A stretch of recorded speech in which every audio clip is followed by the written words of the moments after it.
매년 10월 마지막 주일은 1517년 10월 31일 마틴 루터가 교황청의 면죄부 발행에 대해서 반대하면서 이 비텐베르크 성벽 교회 문에 이 95개조 방만문을 못 박아서 붙인 것을 계기로 종교개혁이 일어난 것을 기념하는 주일입니다. 마틴 루터는 원래 어거스틴 수도원의 수도사였습니다. 이 카톨릭 사제였습니다. 그가 그렇게 마음속에 그리워하던 꿈에 꾸던 로마에 1511년 방문을 하게 됩니다. 로마에 방문을 하고 또 그가 참 거룩한 도시, 거룩한 하나님의 성시에 왔다는 그 감격으로 로마를 돌아보았습니다. 그런데 며칠이 지나면서 이 로마가 정말 과연 거룩한 도시인가? 거기에 대해서 의문점이 생겼습니다.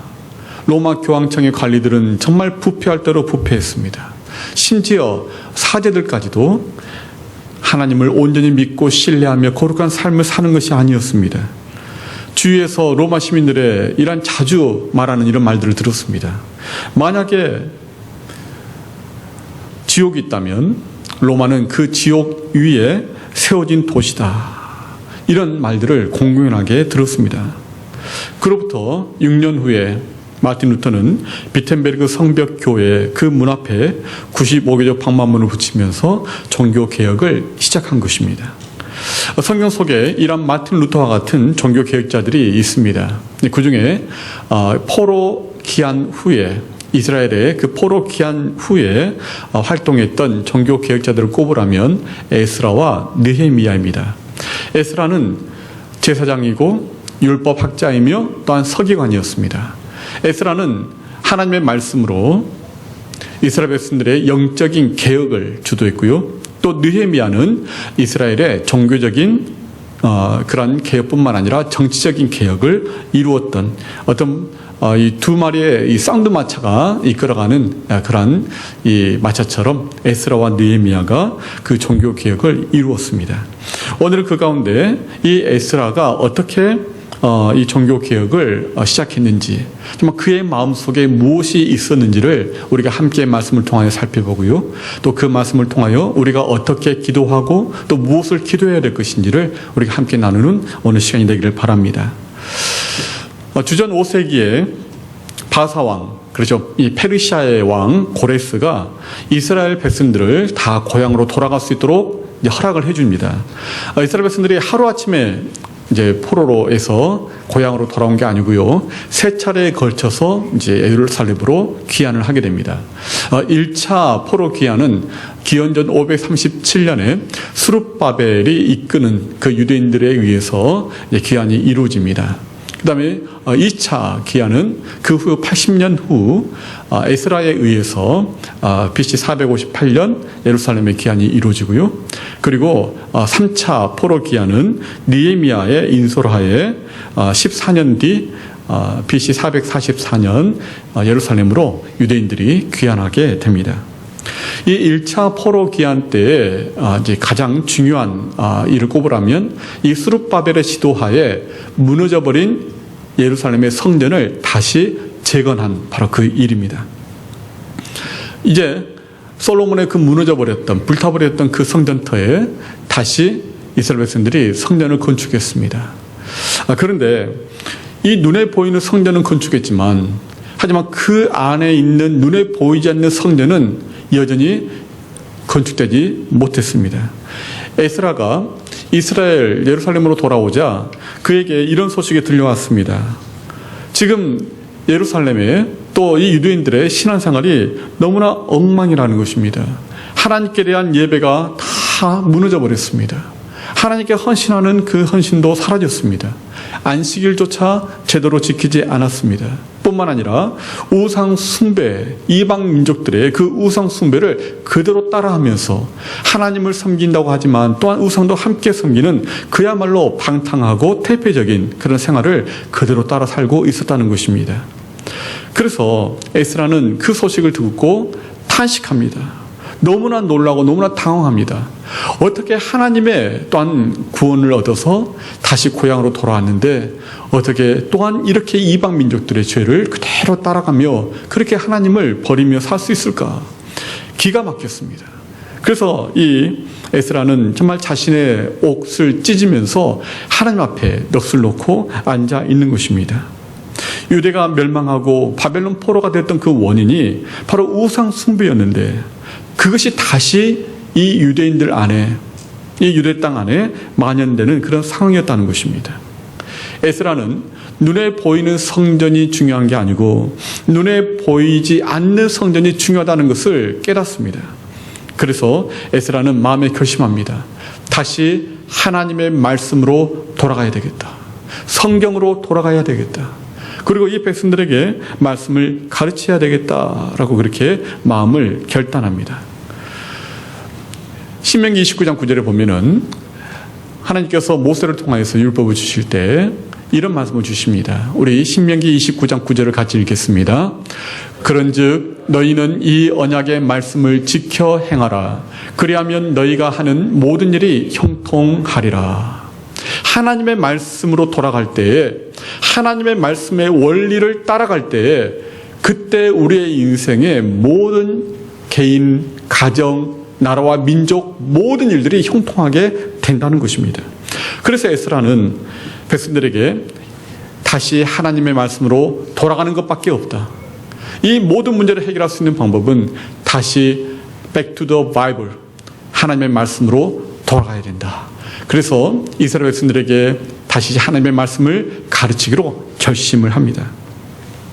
종교개혁이란 무엇입니까? 종교개혁은 곧 하나님의 말씀으로 돌아가는 것입니다.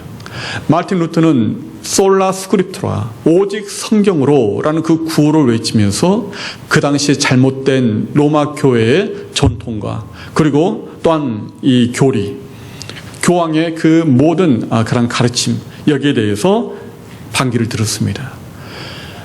하나님의 성경 말씀 그 위에 그 어떤 권위도 설 수 없다는 것을 그는 깨닫고 종교개혁을 시작했다는 것입니다. 에스라도 역시 하나님의 말씀으로 돌아가는 바로 그 첫 단추를 끼우기로 결심을 한 것입니다.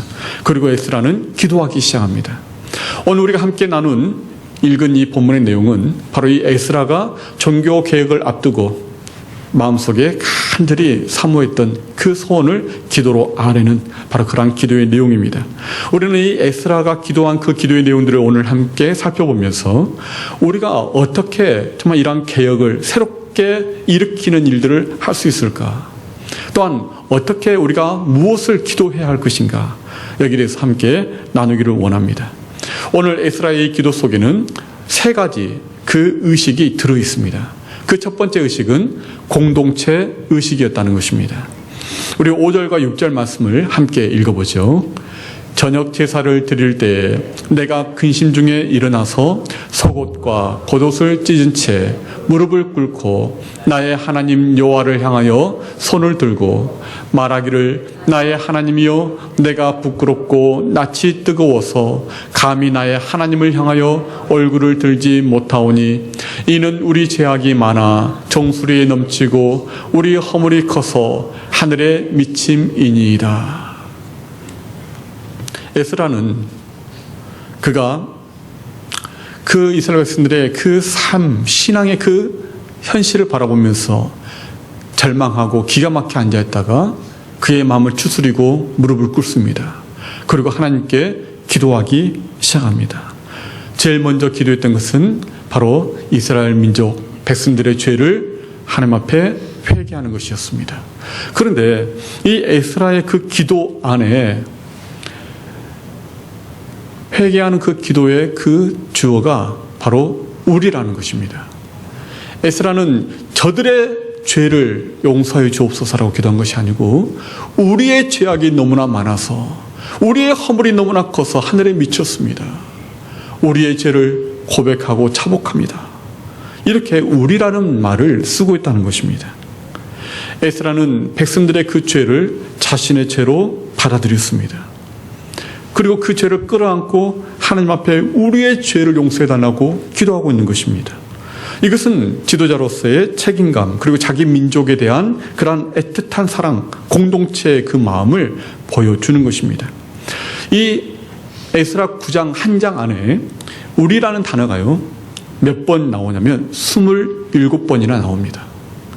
에스라는 기도할 때 저들의 죄, 그들의 죄가 아니라 우리의 죄, 우리의 허물, 그렇게 표현하고 있는 것입니다. 우리의 제사장, 우리의 왕들, 우리의 민족, 우리라는 단어를 27번이나 사용해서 기도하고 있다는 것입니다. 사실 에스라가 이런 죄를 범한 사람이 아닙니다. 에스라는 성결한 사람입니다. 하나님의 말씀에 또한 충성스러운 그런 종이었습니다. 제사장이며 또한 율법학자였습니다. 그럼에도 불구하고 에스라는 이스라엘 백성들의 그 죄를 정죄하고 비난하기보다 그것을 끌어안고 기도하고 있는 것입니다. 너희의 죄가 아니라 우리의 죄라는 것입니다. 여러분, 우리 믿는 자들, 예수 믿는 자들은 자기 자신만의 성결함으로 만족하며 살 수 없는 사람들입니다. 그냥 나 한 사람 깨끗하게 살고, 나 한 사람 덜 죄짓고 살고, 나 한 사람 그냥 신앙생활 잘하는 것으로 그쳐서는 안 되는 사람들입니다. 왜냐하면 우리에게는 이 세상의 빛과 소금으로 부름받은 사명이 있기 때문입니다. 이 세상에 또한 나라의, 민족의, 정치권의 부정부패가 끝이지 않는 그런 현실을 바라볼 때 그것이 저들의 죄가 아니고 저들의 허물이 아니라 바로 나의 죄요 우리의 허물입니다라고 그렇게 고백하며 하나님 앞에 나아가 기도해야 되는 사람들이 바로 우리 그리스도인들이라는 것입니다. 여러분, 교회는 죄인들이 모인 곳입니다. 모두가 하나님의 은혜와 용서가 필요해서 모인 그런 곳입니다. 교회는 용서받은 죄인들이 모인 곳입니다. 그러기에 우리는 어떤 마음을 가져야 합니까? 우리는 우리라는 그러한 공동체 의식을 함께 가져야 합니다. 누구도 우리의 심판관으로 그렇게 세워지지 않습니다. 오직 하나님만이 우리의 심판관이십니다. 우리는 그 앞에 나의 죄와 허물됨을 고백하고 저는 죄인입니다. 또한 우리의 죄를 용서하여 주옵소서. 우리 그렇게 간구해야 되는 사람들입니다. 여러분, 우리의 태도가 바뀌어야 합니다. 우리가 하나님 앞에 나아갈 때 그 모든 것에 대한 그러한 공동체 의식을 가지고 우리가 우리의 죄라고 고백하며 하나님 앞에 겸손히 용서를 구하는 그러한 기도, 바로 이 공동체 의식이 회복될 때에 그때 교회는 정결해지고 그리스도의 진정한 몸으로서의 본질을 회복할 수 있게 될 것입니다. 이것을 통해서 교회는 새롭게 될 것입니다. 교회는 이 세상의 불신자들이 하나님께 나올 수 있도록 해주는 그러한 문과 같은 역할을 하는 것이 교회입니다. 그러기에 교회 안에서는 사랑받고 용납받고 그리고 또한 그 안에서 힘과 회복을 얻는 그런 이 분위기, 그런 느낌이 있어야 불신자들이 교회에 올 수 있는 것입니다. 왜 불신자들이 교회에 찾아오지 않습니까? 그것은 우리 안에 바로 이 우리라는 공동체 의식이 약하기 때문입니다. 우리의 형제, 우리의 자매, 우리의 죄, 우리의 기쁨, 우리라는 이 공동체 의식 속에서 비로소 영혼들은 쉼을 얻고 거기서 행복과 그리고 따뜻한 사랑을 느끼게 되는 것입니다. 에스라는 우리의 왕들이, 우리의 제사장들이 하면서 이렇게 기도합니다. 우리는 그렇기 때문에 우리라는 말을 자주 사용할 수 있기를 저는 권해드립니다. 우리 교회, 우리 목사님, 우리 장로님, 우리 권사님, 우리 지사님, 이러한 말들을 우리가 자주 사용할 수 있기를 바랍니다. 여러분, 이 언어가 바뀌면 우리의 의식도 함께 바뀌게 되는 것입니다. 우리의 기도 속에 먼저 우리가 바꿔야 할 것은 무엇입니까? 바로 우리라는 공동체 의식입니다. 이 공동체 의식을 가지고 기도해야 합니다. 여러분들께서 앞으로 기도하실 때 바로 우리 교회, 또 우리 목사님, 우리 장로님, 우리 권사님, 우리의 형제, 우리의 자매님, 우리라는 말을 사용해서 기도해 주실 수 있기를 부탁드립니다. 그럴 때 우리 안에 교회의 새로운 변화들이 일어나게 될 것입니다. 두 번째로, 에스라의 그 기도 속에는 역사의식이 있었습니다. 왜 에스라가 이스라엘 백성들의 이 죄에 대해서 단호하게 그렇게 또한 반대하고 또 이들의 죄에 대해서 돌이키도록 했을까요? 왜냐하면 이 이스라엘 백성들의 그 죄가 과거에 하나님의 큰 심판을 받았던, 그리고 나라가 멸망하고 바벨론의 포로로 끌려가게 된 그러한 원인이 되었기 때문이었습니다. 그래서 에스라는 과거의 그 사건을 통해서 오늘의 그 문제를 진단합니다. 그리고 오늘의 그 문제를 해결함으로 미래를 새롭게 열어가기를 마음에 원했다는 것입니다. 7절에 보면은 우리가 과거에 우리 왕들, 우리 제약, 우리 제사장들이 여러 나라 왕들의 손에 넘겨져서 칼에 죽고 사로잡히고 노략을 당했던 그 일의 원인이 무엇인가? 그 일의 원인은 바로 우상 숭배였다는 것입니다. 하나님 외에 다른 신을 섬겼다는 것입니다. 하나님께 온전한 마음을 가지고 예배하지 않았기 때문이라는 것입니다. 그러한 과거의 잘못이 우리의 조상들의 때부터 오늘까지 지금 이어지고 있다는 것입니다. 그래서 에스라는 이 과거의 죄를 단절하지 않고서는 결코 우리 민족이 하나님께 복을 받을 수 없고 미래도 없다라는 것을 그는 깨닫게 된 것입니다. 여러분, 우리가 역사의식을 가져야 되는 이유는 바로 그것입니다. 과거의 그 역사를 우리가 쭉 살펴보면서 오늘 현재 일어나고 있는 사건들의 그 의미가 무엇인지를 우리는 발견하게 되기 때문에 그렇습니다. 그래야만 우리는 미래, 과거의 잘못과 과오를 반복하지 않을 수 있는 것입니다. 바울은 고린도전서 10장 11절에 그래서 이렇게 말합니다. 우리 같이 읽어보죠. 그들에게 일어난 이런 일은 본보기가 되고 또한 말세를 만난 우리를 깨우치기 위하여 기록되었느니라. 성경이 기록된 이유가 무엇인가? 하나님께서 우리에게 성경을 우리에게 주신 이유가 무엇인가? 그것은 그 성경 속에서 과거에 일어났던 모든 일들이 우리의 하나의 본보기가 되고 거울이 되어서 그것을 우리가 오늘날 또다시 반복하지 않고 마지막 때에 우리로 하여금 우리 주님 앞에 온전하게 서기 위함이라는 것입니다. 여러분, 과거에 청산하지 않는 그 죄, 그것이 오늘날 또 계속 반복이 됩니다.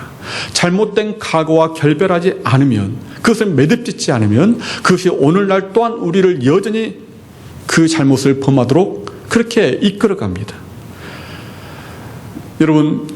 여러분들은 과거에 잘못된 부분들, 또 여러분들의 과거에 잘못된 그런 죄를 어떻게 정리하셨습니까? 만약 그것을 여러분들이 분명하게 하나님 안에서 잘못되었음을 깨닫고 매듭짓지 않으면 그 문제는 오늘도 계속해서 반복되게 될 것입니다. 그것은 우리의 미래에 영향을 미치게 될 것입니다.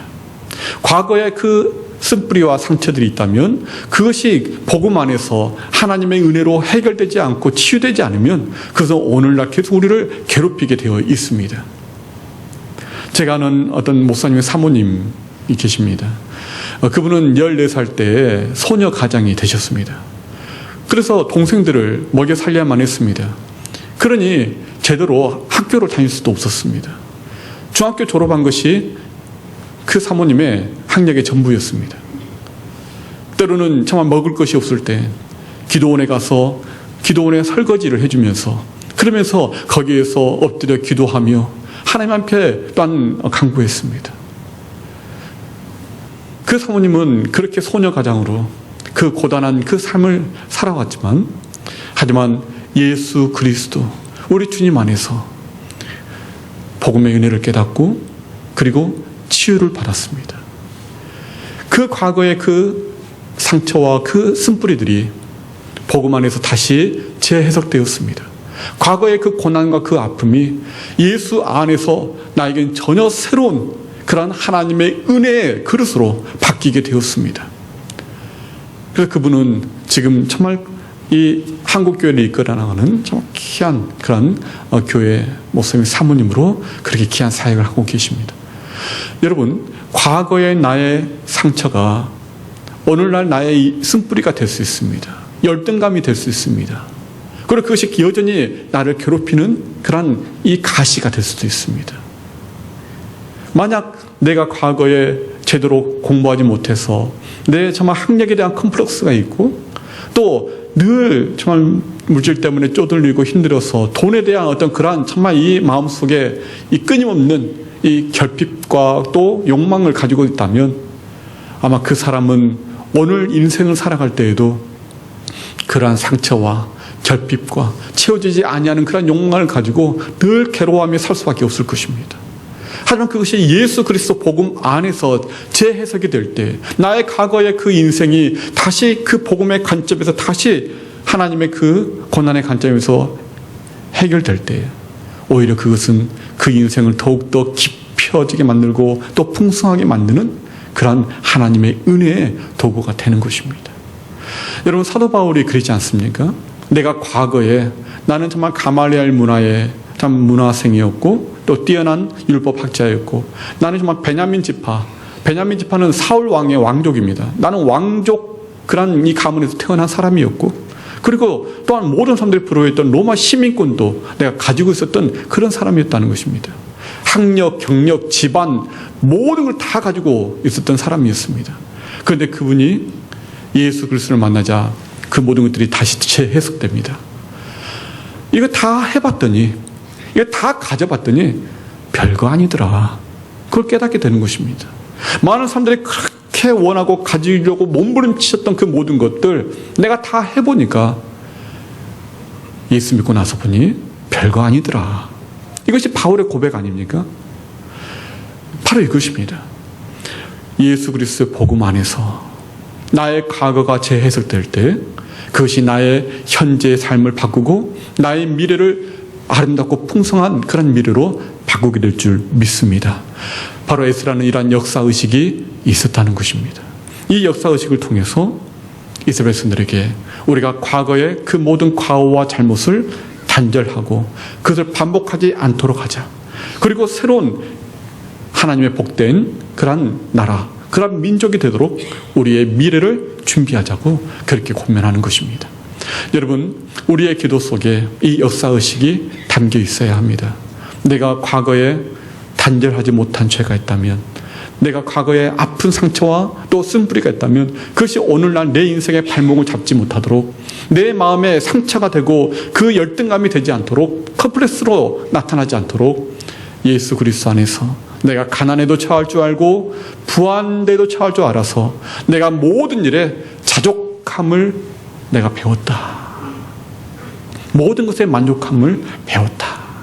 내가 신라호텔 뷔페에도 처할 줄 알고 삼양라면 하나에도 처할 줄 알아서 내가 그 모든 것에 만족함을 얻는, 자족할 수 있는 비결을 얻었다. 이렇게 말할 수 있다면 그분은 정말 치유받은 인생, 치유받은 정말 그런 심령이 되게 될 것입니다. 여러분, 바로 이러한 역사의식을 가지고 기도하시길 바랍니다. 하나님께서 또 과거에 여러분이 주셨던 은혜가 있다면 그 은혜를 기억하시길 바랍니다. 그 은혜를 통하여서 바로 오늘 여러분의 삶 속에서 용기를 얻고 하나님의 함께 하심을 확신하고 그리고 미래에 대한 소망을 가질 수 있기를 바랍니다. 세 번째로 에스라의 그 기도 속에는 은혜의식이 있었습니다. 은혜의식. 에스라는 참 너무나 절망스러운 그런 이스라엘 백성들의 그 죄악 앞에서 탄식하고 옷을 찢고 정말 어떻게 해야 될지를 모르는 정말 그런 상황이었지만, 하지만 그 속에서 하나님의 은혜를 발견합니다. 우리 8절과 9절 우리 같이 읽어보도록 하죠. 이제 우리 하나님 여호와께서 우리에게 잠시 동안 은혜를 베푸사 얼마를 남겨두어 피하게 하신 우리를 그 거룩한 초소에 박힌 못과 같게 하시고, 우리 하나님이 우리 눈을 밝히사 우리가 종노릇 하는 중에서 조금 소생하게 하셨나이다.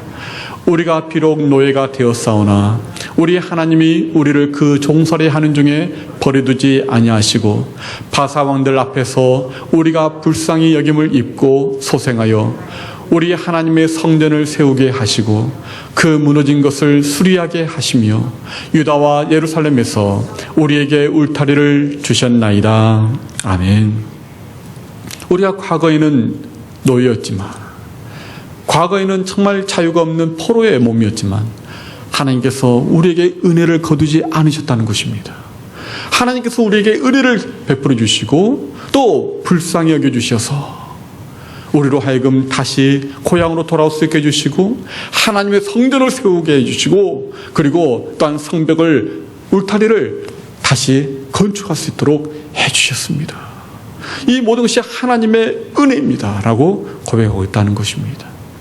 진노 중에도 하나님은 우리를 향하신 사랑과 그 은혜를 잊지 않으십니다. 우리가 정말 자녀를 때로는 훈계하고 또 야단을 칩니다. 하지만 그 마음이 아프긴 하지만 그럼에도 불구하고 그 자녀에 대한 불쌍히 여기는 마음, 또 그 자녀가 그것 때문에 아파서 울 때 마음 아파하지만 그 자녀를 향한 소망과 그리고 그 기대를 저버리지 않는 것처럼 하나님께서 그와 같은 은혜를 우리에게 남겨주셨다는 것입니다. 여러분, 우리가 많은 것을 잃었다 할지라도 또 많은 것을 갖지 못하고 산다 할지라도 여러분, 내가 존재하는 것, 또 나의 나된 것, 이 모든 것은 하나님의 은혜라는 사실을 믿고 감사하며 찬양 드릴 수 있기를 바랍니다. 여러분, 하나님은 항상 우리를 향하여 그 사랑의 눈빛을 향하여 보고 계십니다. 또한 하나님께서 우리의 기도에 가까이에서 귀를 기울이고 계십니다. 우리가 때로는 우리의 잘못과 죄로 인하여서 때로는 고난과 또 형벌을 받은 날지라도 그 모든 기간을 줄여주시고 그리고 거기에 은혜를 베풀어 주셔서 우리를 다시 일으켜 세워주시는 그런 하나님이십니다. 이런 하나님, 은혜의 하나님, 우리에게 소망을 주시는 하나님, 그 하나님에 대한 은혜의식을 가지고 기도할 때 우리의 기도는 죄 해결로부터 시작한 기도였달지라도 기쁨과 소망 가운데 일어서게 되는 그러한 기도가 될 줄 믿습니다. 여러분, 종교개혁주의를 오늘 맞이하면서 우리도 에스라처럼 기도할 수 있기를 바랍니다. 우리의 의식 속에 항상 이 세 가지가 함께 있기를 바랍니다. 공동체 의식, 우리라는 이 의식을 여러분 잊지 마시고 기도하시길 바랍니다. 우리의 형제 자매들, 우리의 교회, 우리 목사님, 우리 장로님, 우리 권사님, 우리 지사님들, 우리라는 말을 늘 잊지 않도록 해주시길 바랍니다. 또한 역사의식을 갖기를 바랍니다. 과거에 잘못된 것들은 단절하고 또 과거에 하나님이 주셨던 은혜들이 있다면 감사하면서 오늘의 역경과 또 시련을 잘 극복해낼 수 있기를 바랍니다. 또한 은혜의식을 늘 잊지 않고 기도하시길 바랍니다. 하나님께서 우리를 생각하시는 것은 장래의 재앙이 아니라 소망을 주시기 위함이라고 말씀하고 있습니다. 우리에게 하나님께서 은혜를 여전히 베풀어주고 계시다는 것, 그 은혜로 우리를 바라보고 계신다는 것, 이것을 잊지 마시고 그렇게 기도할 때 우리의 인생에 새로운 개혁이 일어나고 우리 교회가 새롭게 회복되고 또 우리 나라와 민족이 또한 그렇게 치유되고 변화되는 그런 역사가 있게 될 줄 믿습니다.